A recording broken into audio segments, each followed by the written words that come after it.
Lovec sem že več kot 30 let. V začetku sem se ukvarjal predvsem z lovom, tudi s fotografijo, vendar v mladih letih nisem imel sredstev za kvalitetno fotografsko opremo, tako da sem predvsem z lovom se ukvarjal.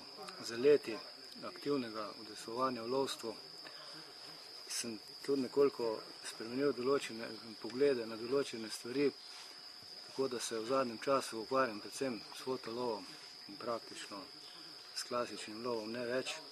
Zdaj, če govorimo samo o fotolovu, potem je najprej potrebno prebrati kakšno knjigo, ne samo o fotografiji, tudi o lovu, o divjadi, da veš kaj, ne samo, ni pomembno tle samo oprema, morate se seznaniti tudi z objektom, ki bo sliko, v tem primeru z divjadjo. Za vrhunske fotografije rabiš vrhunsko opremo, za poprečno opremo. Za začetek je pa potreben nek zrcalno-refleksen aparat in pa ustrezen teleobjektiv. Ustrezen teleobjektiv je zelo raztegljiv pojem, tudi pri cenah je stvar raztegljiva. Ja, zdaj najmanj 300 mm, z gorišnico najmanj 300 mm že mora biti.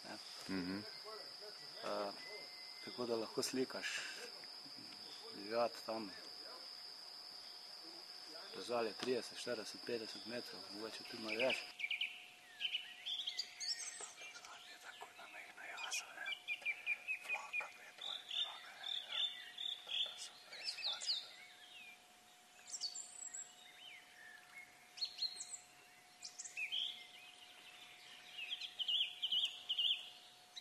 Začetnika vsekakor ni priporočljiva neka draga oprema, ker jo ne bo znal izkoristiti. Sigurno je, da fotografsko znanje ni priporočljivo poskušati pridobivati s fotolovom. Ti moraš prej znati fotografirati. Klasično fotografijo moraš kakor tukaj obvladati. Danes pri tej izbiri digitalne tehnike opažam, da začnejo ljudje fotografirati, pa ne vejo, kaj je goriščna razdalja, ne ve, kaj je zaslonka, ne ve, kaj je čas osvetlitve, ne ve, kaj je občutljivost, bi rekel, tipala.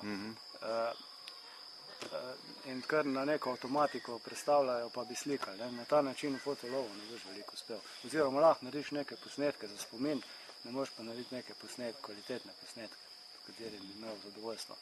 Res pa je tudi, da s tem, ko slikaš, pridobivaš znanje, prakso in kriterij se ponovadi zvišuje, nikoli nisi zadovoljen.